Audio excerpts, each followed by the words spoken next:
Hello, you're watching Alpha UX, and today let's talk about Chapter 1 of the game Black Myth Wukong, Black Cloud, Red Fire. I'm gonna go with the structure of first telling you the story of the original novel that this particular chapter is based on. Then I'm gonna summarize what happens in a game. Then I'm gonna run through a rough process of you playing through the game and what you would encounter and all the interesting things that I think probably would be something that people watching my videos want to know. And finally, I will be talking about the animation that you will get at the end of each chapter. With that structure in mind, let's start. First chapter, Black Cloud, Red Fire. This is based on the original novel 西游记's chapter 16 and 17. At this stage of our story, we still don't have the full team that Tang Seng eventually assembles on his way to the west. That would not happen until chapter 22. At this stage, we have the Tang monk, Sun Wukong, the monkey, and the white dragon horse. Chapter 16 starts with the team of three reached a temple called Guanyin Temple. Because Tang Seng went on his journey to the west due to Guanyin Bodhisattvas literally pointing his way. Therefore, he's like, oh, this is a temple to Guanyin. I have to go in and then pay respect. The monkey, on the other hand, is always looking for something fun. He discovered there's a big bell in the temple. So he rang the bell very loudly, causing all the monks coming out and see who is the rascal making a scene here. Then the Zhuchi, which is the head of the monk of this temple, comes out to greet them. He is called Jinchi Zhanglao, Golden Pond Old Monk. In the game, he will be translated as Elder Jinchi. He is a 270-year-old old monk. After knowing that Tang Seng and Sun Wukong came from the eastern country Tang, he greeted them with the highest level of reception he can offer. During the tea and talk, Tang Seng noticed that this particular monk had extremely expensive things. An old monk is quite proud about all the great things he has accumulated over the years. To prove that and also kind of to show off, he asked his disciples to bring out his great collection, which is a collection of hundreds of kasaya. Kasaya is the particular type of clothing for monks, a symbol for them to have cut their ties with the secular world and decided to concentrate on enlightenment. Traditionally, kasaya are actually made with strips of clothing, and there's strict rules about how many strips, what's the size of it, how do you stitch them with what pattern. Yet, very ironically, in this chapter, you'll see that the monk actually collects high-end material, beautifully decorated hundreds of kasaya. Even when Tang Seng keeps refusing and saying, I don't have anything that can compare to your great treasure because I'm traveling, I can't carry things with me, the monkey would actually remind him, oh, you actually have a kasaya that is a treasure. The origin of Tang Seng's kasaya happened earlier on in Journey to the West, and it's basically a magical piece of clothing brought to the emperor by two monks who come out of nowhere, saying they're gonna sell it for a high price. And the emperor said, I want to buy it, I want to give it to Tang monk to send him on his way to the west. And those two monks heard that and saying, oh, if you're giving this one to him, then we're not charging you anything. And this is beautifully decorated with gemstones and having this glow thing that's like unworldly kasaya. And it's basically Guanyin's gift. So it's not of this world. And Tang Seng at the moment actually reminded the monkey, don't bring this out to show people. You never know what kind of reaction it's gonna cause. The monkey at this stage didn't care, so he kind of forced Tang Seng's hand and they showed the kasaya to Jinchi. And Jinchi saw it and realized for the past 270 years, for everything he's collected in a kasaya fashion show, nothing beats this magical one. He immediately had jealousy, attachment, and the desire to possess it. So he told Tang Seng, can I take your kasaya for a night so that I can look at it carefully? Tang Seng was a little bit reluctant, but still agreed and saying, okay, so by morning you should return it to me and please don't smudge it or damage it. The night comes, they arranged a individual housing in the temple for Tang Seng and Sun Wukong. Then Jinchi took this kasaya into his own room, looked at it under candlelight for hours and started crying. Tomorrow, I have to return it. Is there a way that I can keep it forever? Then comes in one of his disciple monks. This young monk is called Guang. 智, Guang means broad and wide. 智 means intelligence. So he had the intelligent idea of, well, we can just murder them tonight so we can keep the Kasaya for you forever. The old monk is like, oh, that's a good idea. Then another monk comes in. His name is Guang Mo, broad and wide. Planning or strategizing. So he's an even worse character. He suggested, wait, because the monkey seems to be a quite able and capable magical being, we do not know if we can succeed at murdering them. How about we just set a fire to their individual housing? First, we can kill them. Second, if ever anybody came in and questions about what happened to the monk, we can say, oh, it was just an accident, and we can keep the Kasaya forever. And the old monk was like, that's a brilliant idea, let's go and do it.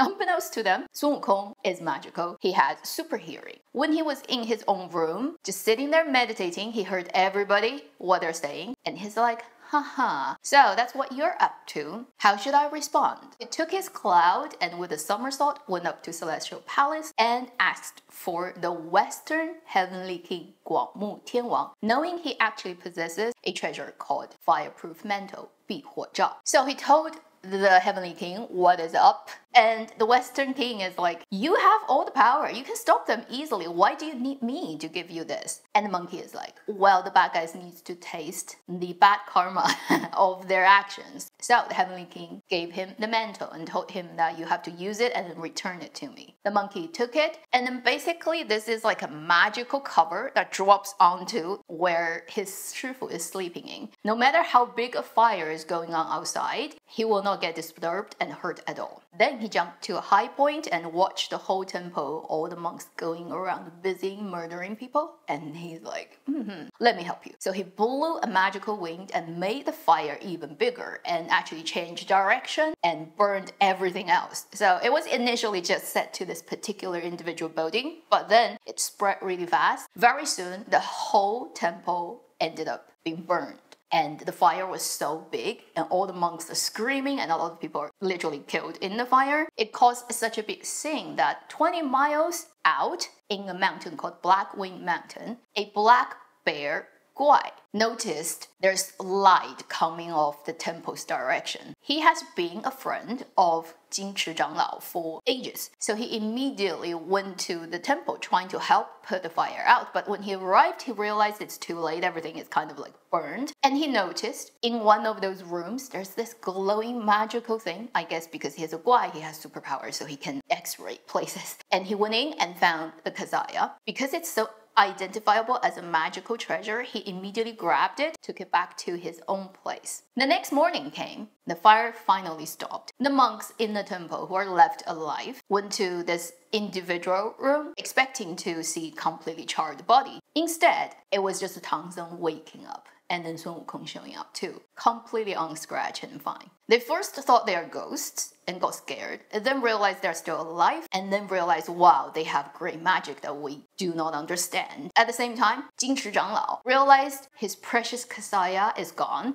and then his whole temple got burned down because he had the great idea of murdering people. He has lost everything. With the shame and anger, he rammed his own head into a wall and killed himself instantly. 270 years of cultivation and with one night of greed. Now, the Kasaya is gone, where did it go? The monkey asked around and realized not so far away, there is a very major black bear Guai, and it's very likely that it's that guy who took the Kasaya. So he said, I'm gonna go and find him and get the Kasaya back. He went there by himself. Before he left, he told the monks left in the temple to take good care of my shifu and the horse. If you don't do it, you know what I can do. And all those monks were like, yeah, we know. We'll treat your shifu with the highest amount of reception we can still offer, although everything is burned down. So the monkey left the temple, went to the 20 miles away Black Wing Mountain, and that's only chapter 16. Chapter 17 starts with our monkey gets to the mountain, and he very soon found 3 characters sitting there drinking tea and talking, and they consist of a dark-skinned,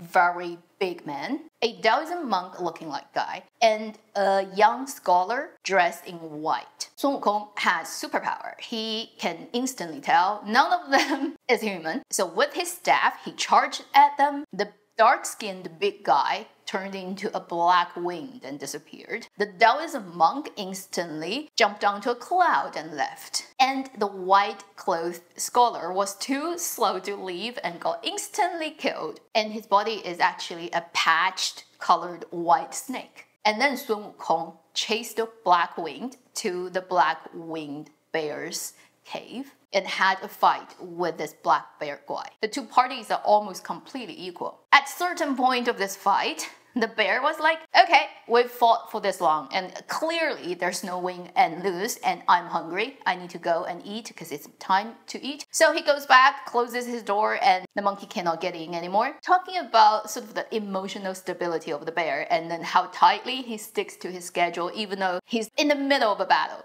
So Sun Wukong couldn't do anything. He's like, okay, I should head back. He went back to the temple and told Shifu what has happened. And during the half day he's gone, the monks were so scared of Sun Wukong that they actually served tea 3 times to Tang Seng. On the other hand, for Sun Wukong, he heard news that the black bear guai decided to host a banquet to show off a beautiful kasaya. And he's like, you daring bastard, you stole my thing and you're gonna hold a banquet to show it off? Well, I guess I should attend. So he transformed himself into the look of Jinchi Zhanglao, the already dead 270-year-old monk, and went back to the Black Wind Mountain. He entered the cave, he pretended to be Jinchi for a while, and then the bear saw through that. They had a second fight, another huge fight that took a long time, and still, no one can say who wins. They're equal. At a certain point, the bear stopped him and saying, it's time for me to sleep. Sticking to my schedule, I don't care who you are, but I need to rest. So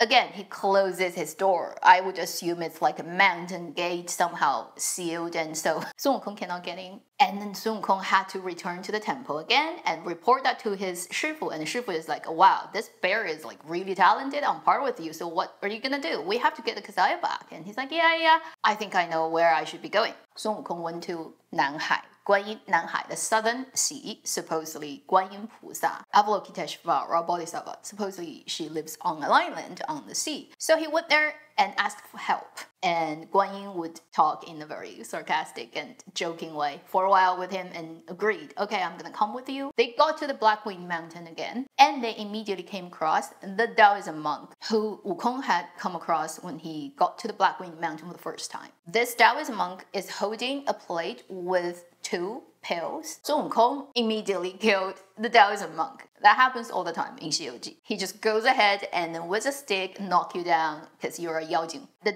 Taoism monk is actually a wolf. And now he's got the 2 pills. He told Guanyin Pusa, well, I'm gonna eat one. So he eats one. And then he transformed himself into one, looking identical, just slightly bigger than the other one, and told the Guanyin Bodhisattva, you can transform into the wolf's Taoism monk look, hold these 2 pills and give that to the black bear. Make sure he eats the bigger one, which is me, and I'll enter his belly and then I'll wreak havoc. And Guanyin Pusa is like, okay, good idea, let's do that. So she transforms into the wolf Taoism monk, meets the black bear guai in his cave, convinced him to eat the bigger pill because you are big brother, I am smaller one, I'll eat the small one and you eat the big one. And very smoothly, Sun Wukong enters the black bear's stomach. You know what's gonna happen. He starts to pole dancing inside the black bear, and the bear hurt so much that it had to kneel down and say, okay, come out and I will give you the kasaya. Sun Wukong jumped out of his nose, and immediately the bear grabbed his spear, which is his weapon, and trying to stab the monkey. Guanyin Pusa at the moment throw out her magic headband, which she has 3 in 西游记. One is already on Sun Wukong's head that she has earlier on given to Tang Seng to control Sun Wukong. Then she has a second one that she put on the black bear. She has another one she will later give to another major character in the universe of 西游记. So the bear is defeated, and Guanyin Bodhisattva is, I have a huge area at my Daochang, which is the mountain, the bamboo forest, and I need a mountain god to take care of the land. Do you want to be my groundkeeper? And the bear is like, okay, I will do that, and I will call you my Shifu, and I have been learning Buddhism for ages from the Jinchi Zhanglao anyway. So Guanyin took the bear away to be her mountain god, and the Kasaya is returned to Sun Wukong and Tang Seng. The Guanyin Chanyuan, the Guanyin temple, is completely burned down and there's nothing they can do. They fed a horse, ate their food, and went on their way. And that's the end of chapter 17. We can extract an information, which is this black bear is actually super powerful. Sun Wukong never defeated the bear. The bear never defeated Sun Wukong. They are on par. And in the world of Xi You Ji, Sun Wukong is already the top sort of fighter. This bear actually has really high educational background. His taste of his caves and everything of his mountain is of high end. He doesn't look like somebody who is uncouth. Xi You Ji never got to the detail about who is the bear, how did he get his power, who is the actual boss behind him, why does he have so much taste and stuff. It seems like coming from somewhere. You never found out, but you do see Guanyin Pusa definitely can tell the bear comes from some really interesting background. Therefore, she immediately recognized the value of the bear and then made him her servant for her mountain. If we safely reach to the end of the series of videos Avenue X is gonna make on Black Myth Wukong, we probably can have a big video discussing the actual novel and its time setting and its author and what it's trying to do. The many theories that literature criticism has on Xi You Ji over generations. So the original book part aside, what happens to our first chapter of the game? You will find out when you meet Black Winged King in the human form. He says it's been 500 years. So we can set the time. After the Qu Jing going to the west, getting Buddha's teaching has happened, it's been 500 years. And the bear should be at Guanyin Pusa's mountain doing his mountain god job, but somehow he got sent back to his mountain, or he got allowed to leave his position there and then go back to the Black Winged Mountain where he first came from. He decided to rebuild the burnt down Guanyin Chanyuan Guanyin temple. He learned some magical mantra from his mountain experience with the Bodhisattva, trying to resurrect these important characters in his past, the snake and the wolf and the Jingchi Zhanglao in the temple. But then he didn't learn it well enough. It didn't work out as he planned. When he tried to resurrect the wolf, he succeeded at a price where the wolf would have to drink blood of other wolf subjects to sustain that life. The Taoism monk / wolf didn't want to do that. He's actually a very good Yao, so he committed suicide. The black bear is like, okay, he doesn't want to do it, he died, I have to find another wolf because in this region of the mountains there are a lot of little wolves who need to get organized and managed. So he found another Lang Yao, Wolf Yao, who he named also as Ling Xuzi, which sounds exactly the same as the original wolf Yao, but just has one character written differently. Yet this big wolf is not a good Yao. He is very temperamental and he doesn't get along well with other wolves. He also trying to get a snake. The previous snake is completely dead. He couldn't resurrect and he found another snake, or rather another white snake came to him, decided to take the same position as the previous snake. But this snake works differently because he's kind of really elegant, well-educated and doesn't quite care about the politics. And the black bear doesn't quite understand where this snake really comes from, but since he's happy to take care of his position and his work in the mountain, the black bear let him. He also tried to resurrect Jingchi Zhanglao, the Jingchi monk, also not fully successfully, so that you ended up with two Jingchi Zhanglao in the game. One is called Youhun, the Wandering Rite. You will come across early in the game and probably give you a lot of pain. And that is supposed to be the unsuccessful part of the resurrection magic. It created this concentrated form of obsession that doesn't actually have intelligence and just wandering around in the mountain. Later, you will find the resurrected bronze shining version of him. Those are the power structure of the current Black Winged Mountain as your destined one comes to this mountain 500 years later, where the original black bear is still here, but then everybody else is kind of different. Having that down, let's now go through the process of playing the game. And this definitely will be spoilers, and if you watch videos of people recording their play, you'll see this whole line unfolding, but I will just go through it briefly and stop at points that I think worth explaining what it is about. Once we see the title of the game, Black Cloud, Red Fire, we go into a peach on the ground.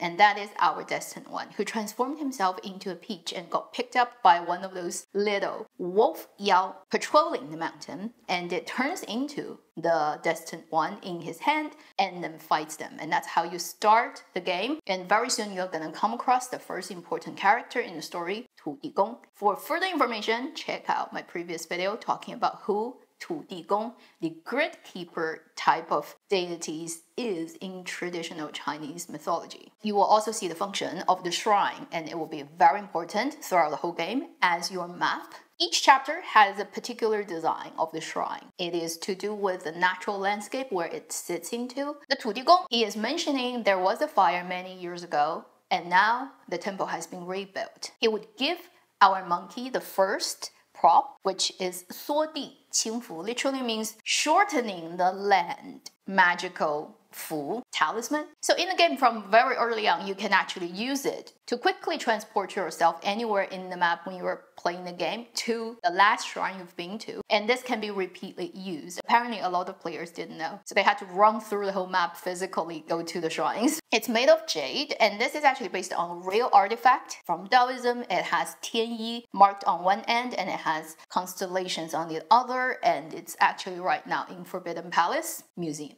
You'll notice our Tianmingren, his initial dress, a tiger skin skirt wrapped around his waist, and that is referring to Sun Wukong made himself a skirt that's made from a tiger that he killed. And it's actually in the particular style of Ming Dynasty that I also talked about in my previous videos. As you go through the map and beating down all the little wolves, you often hear before they die, they would say, "Oh, go and tell Da Wang, tell our king, that monkey is here again." And that kind of tells you there have been other monkeys. How many desperate ones have come to the mountain before you? And why didn't they succeed so that you are still doing it? And this would be a clue until the last bit of the game. When you play through it, you kind of figure out what really is the story setup. As you're playing the game, in your inventory, if you look at all the items you have, whether it's the treasures that you can pick up when you beat somebody, or all kinds of medications, the pills for different functions, all the visuals of these things are based on certain real piece of historical artifact that are sitting somewhere in one of China's museums. And sometimes they adjust colors and slightly tweak the design, but they have pretty much everything that you see visually in the game coming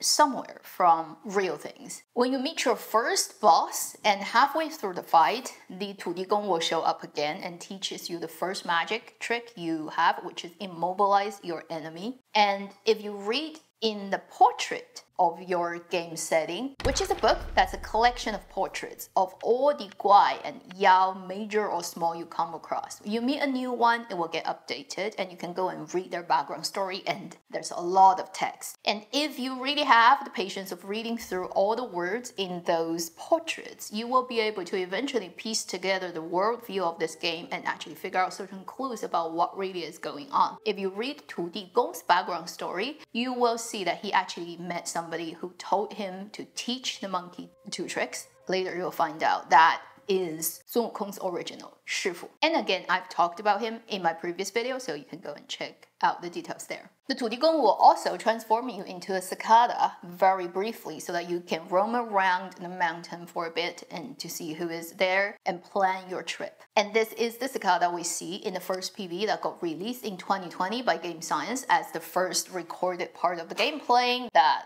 got really the internet excited. Jinchan, golden cicada, is also supposedly the name of the Tang monk's original sort of like existence before he got incarnated as the Tang monk as a human. As you play the game, you will fight a couple of very important boss. And the first one you probably come across, apart from the ghost of the Jinchi Zhanglao, would be Guangzhi, the wolf who's holding the 2-end fire saber. And if you beat him, you will become him, or you will have the power of becoming him during your battle. For the first 60% of the game, you really need him to save you. Most of the time during a boss fight, you transform into him and you can deliver some really major blow on your enemy. So in China already, people are saying Black Myth Guangzhi, or they're saying Guangzhi 救我. When you are in trouble, you're gonna scream, Guangzhi, come and help me, and you transform into him. And he is based on Obviously, now you've heard the original chapter story, you know the first monk that suggested murdering Tang Seng and Sun Wukong to get the Kasaya. In the story setting, they actually made Guang Zhi and Guang Mo, these two young monks who had a bad idea, Yao originally. And supposedly they were put into the temple by the Black Bear Guai to infiltrate the old monk groups. So they transform into humans in the temple, but they're actually one wolf, one snake. Whereas in the original novel, it's not the case. They're just two bad monks. Once you beat Guang Zhi, you can transform and take his weapon, and then you go and beat the ghost of Jin Chi Zhanglao, and you will get a bracelet that's called Cat Eye, and this is actually coming from the novel Straight, which is a gemstone that's originally on this monk's hat. When you beat Guang Zhi and later Guang Mo, the other bad guy, and then later the snake, you will see 3 bells in this mountain, and you have to go and knock on each bell, which is referring to the original novel. Sun Wukong enters Guanyin Chanyuan and knocked on all the bells. That will open old Guanyin Chanyuan, the burnt down one, the temple that's hidden. On your way to beat Guang Mo, the other bad monk, and in the game, the snake, because he is the more poisonous person, he suggested the fire burning. If you fight him and in the middle of the fight, you transform into Guang Zhi, the fire saber wolf, he will say something during the battle. Either, oh, you killed my Shixiong, or if I get killed by Shixiong, I guess that's fair. So, it's really interesting details of the game. If you don't transform, you'll never hear him say that. And also around the time, you will meet a man on your way who will give you a new gourd or hulu that will give you ability to take in all the spirits of the major little bosses you've beaten, and you can use them as quick transformation during the game once or twice during one battle. And this guy is the actual author of the portraits. If you go and check in your game inventory, the portraits that's in the traditional Chinese sort of printed style with line drawings. And every time you come across a completely beaten and fully done guai, you'll see like this red circle on that page get drawn, and it's basically like completed the Ying Shen Tu. And the word Ying Shen Tu also comes from original Xi You Ji in chapter 32, where Zhu Bajie is on some of the guai in the mountains, Ying Shen Tu, their portraits, so they recognized him. Anyway, this guy is interesting. He is called Yuan Shoucheng, is the uncle of Yuan Tiangang, who is one of the most important and most famous predictors of future in Chinese history, with another guy called Li Chunfeng, were the two best-known Tang Dynasty predictors of the future. Legend has it, they wrote this book called Tui Bei Tu, Pushing the Back Paintings, which is one day they sat down and then decided, let's predict the future and see how far we can go. So they kept adding on each other's prediction until at one point they're so further down history in the future that one of them pushed the other guys back and say, stop, you're going too far, you're leaking the secret of heaven. So they stopped there. And this consists of a 64, I believe,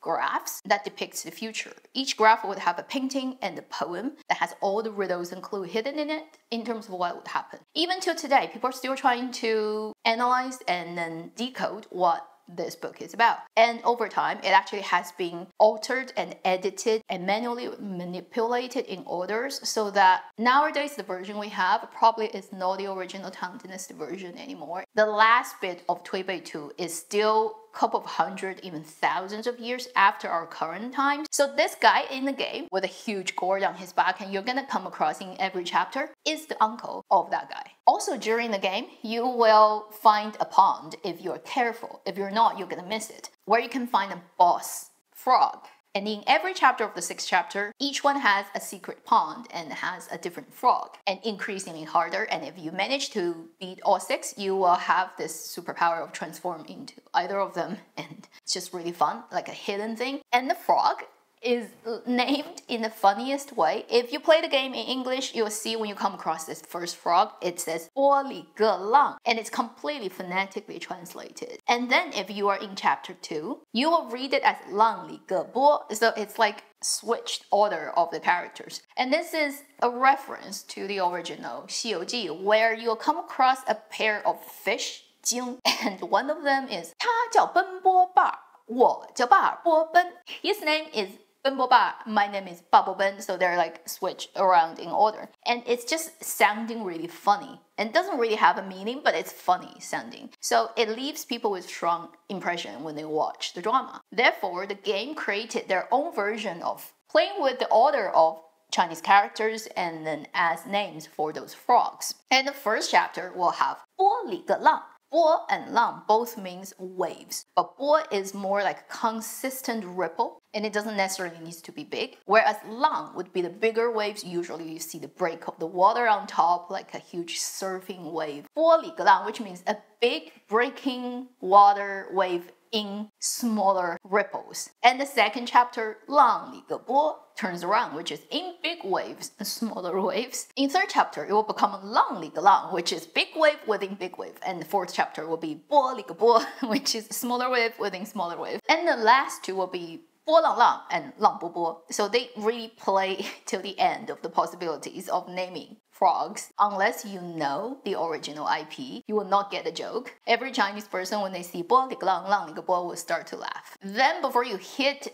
the snake boss, you'll come across a monkey where you can upgrade your gourd and your wine with the monkey, and he's called 申猴, which is based on the Chinese zodiac of the 12 animals, 子丑寅卯辰巳午未申酉戌亥, the 12 ones. So the monkey is 申猴. Then you'll come across the hardest boss, I'd say, to fight in chapter 1. He's not the last one, but he's the hardest one. He's a two-faced boss, a snake in the pond, called 白衣秀士. English translation would be the white clad noble. And once you beat him, if you check the portraits, he actually doesn't end up in any of the Yao Chief, Yao King, Little Yao book, but in the book of characters. So he's actually an NPC, not really a boss. Now here, I will just spoil it for you. In the game setting, he is one of the subordinate generals under Yang Jian, 二郎神, who you would eventually discover is the guy who planned everything with Sun Wukong together, and you will fight as a boss at the true ending of the game. And this comes from 封神榜, Creation of Gods, not exactly 西游记. 西游记 has a different version of these people, but in 封神榜 you have 眉山七怪 or 眉山六怪, depending on how you count them, basically led by 二郎神 and 6 of his subject generals, and they each actually is one animal, Yao. So for this character, his real name is Chang Hao, and he's a white snake, a general under 二郎神. And in the game, each chapter you'll come across one character as such who are placed in this map as kind of a test if you're qualified to actually be the eventual winner of this whole plan. That's why this guy is really hard to fight. And then he will be actually talking about my big brother, which is 二郎神. Placed me here to wait and see if you're qualified. And if you cannot win the fight, he will mock you, calling you not qualified, which is really cruel. He's hard to fight. It took me quite a while to get through him. And he's a two-faced boss. The first time, he's a human. Second time, he's a half snake. And actually, originally, the game design had 3 phases of this character. And then it made too many players at early stage of the game giving up or going crazy or throwing their controllers or trying to destroy their keyboard because they're so frustrated. The game eventually decided to move the third phase into the last bit of the game where he exists as an individual character you can also beat as a boss, but just one stage instead of like 3 stages together. That would be too much. After you beat him, you find a small road around that site and you'll get to this desolate place where the old wolf's body is hanging on the tree where he killed himself, and there's another bell. You have to knock that bell. That's the third bell, and you will open the secret old Guanyin temple. When you eventually fight the old Guanyin temple's boss, Jinchi Zhanglao ghost, the bronze version of him, you will realize the design of the character is really interesting. First, he is still obsessed over the Kasaya. He's still talking about it. Second, if you look at his head, he has those marks that's like wound on his head, which is how he died, ramming his own head into a wall. And also his major way of attacking in the game is just knocking his head on you, and that will become the spirit skill you can have as a character in the game. And every time you bow down to your enemy, you actually cause a lot of damage. So that's all referring to what happened to this character in the book. After you beat Jinchi Zhanglao, you will get the fireproof mantle, which technically already got returned to the Western Heavenly King after Sun Wukong Wukong used it. In the novel, he did return, but somehow in the game version, once you beat Jin Shi Zhanglao, you will get that, and then that will help you to fight the rest of the game whenever you come across bosses who have fire damage. And you're almost at the end of the game. After beating Jin Shi Zhanglao, you will get to the Black Winged King, and he has two forms. First a human form, then a bear form. The human form, he uses a spear, which is the Black Bear Guai's weapon. He will be talking about he rebuilt the temple. It's been 500 years. He does transform into a black winged. After you beat him, you will eventually go up the mountain, and final boss is the bear in bear form. He's wearing a monk's beads, 108 beads, which is normal for all the monks, and obviously he's a Buddhist and he's under Guanyin Pusa. And around his huge waist, you'll see this tiny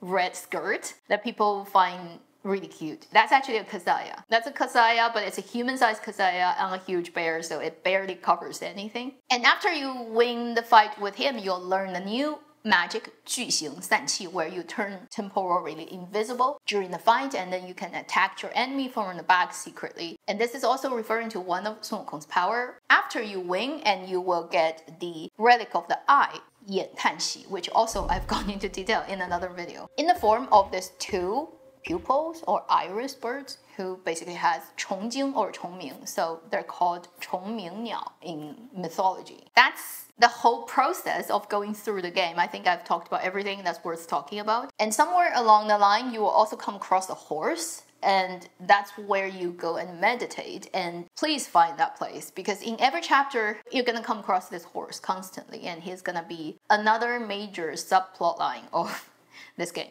And finally, we get to the animation. It's a really good animation, short but concise, talking about the background story of the bear and Jin Shi Zhanglao. From the early days of him being a little young monk to eventually become the Zhuchi and owning so many kasaya and still not finding satisfied, and eventually burned everything down. And it's pretty much following what happened in the original novel. If you want to find out more about the lyrics and the meaning, there's already translation on YouTube, and it should be quite easy to find. It's talking about obsession and greed and attachment. It's also so hard to go back to your youth, kind of go back to the original pure-hearted kid and all that. A couple of things I want to point out during the animation. First, it starts with the little monk trying to capture a toad in the mountain and encounters the bear. Toad is a symbol of wealth in traditional Chinese belief. If you go to a Chinese restaurant or a shop, say Chinatown, everywhere in the world, you often see, apart from the cat thing, which is more like a Japanese thing, you'll see the golden three-legged toad, and it's a representation of wealth. Also, just during ancient time, people believe toad actually has superpowers and you can use it for medicine, so it's actually worth some money. It is likely the young monk is trying to capture a toad so that he can exchange it for money, so that he can eventually become a proper monk. Because interestingly, ancient time China, pretty much from Tang Dynasty onwards, to be a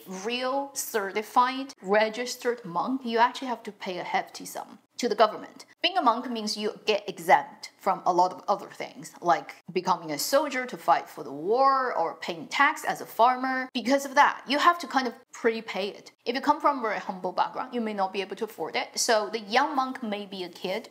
During Ming Dynasty, at least, it's definitely like that he's trying to get money so that he can actually become a proper monk. And that's why he's trying to capture the toad. Early stage, when he's a young man, he still looks quite pious, and he's dressed in this very understated robe. As he got older, he starts to dress in the more elegant and expensive kasaya. And there's a shot of his back where there's a bear on his kasaya and 3 flowers. That might be talking about why the monk can live to 270 years. Because in the book, Sun Wukong did briefly mention, probably the black bear taught the monk some skills in the yao's cultivation called Sanhua Juding. Although in the book it didn't mention the specific name called Sanhua Juding. In the book it said some kind of magic tricks that the monk practiced so that he can live beyond the normal age of a human. So in the animation you see on the kasaya of the monk, it's a bear and 3 flowers, Sanhua. It could be pointing to that. I'm pretty sure it is, and it's just like a really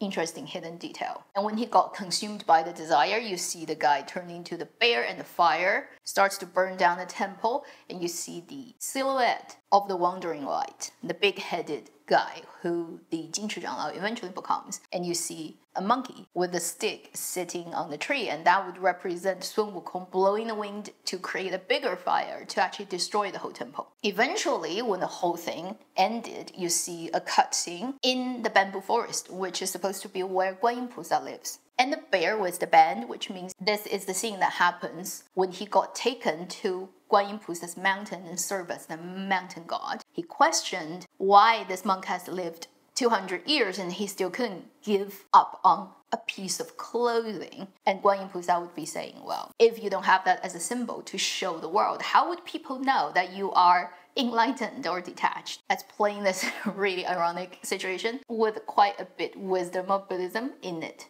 And that ends our chapter 1. Chapter 1 has a really high level of completedness when you link all the characters, their background story in the game world and in the original novel world. You see a lot of very creative ideas of adaptation happening in the process. I also adore the look of the mountain as I was running through. Sometimes I just want to be the character, sit in front of a big screen and make my monkey run through the waterfall, the mountain, looking at the view and looking at the temple. And in the game, you can also take photos because it has the function of going into everywhere and adjust your camera, your angle, your color, and take photos, and then even add watermark into it. There are some incredibly beautiful game photos people have taken online. That should conclude Avenue X's video on the first chapter of the game Black Myth Wukong, 火照黑云, Black Cloud, Red Fire. I hope this is useful and fun for you to go through. It's a long video. Thank you for sitting through it. I promise you the later chapters will just get even longer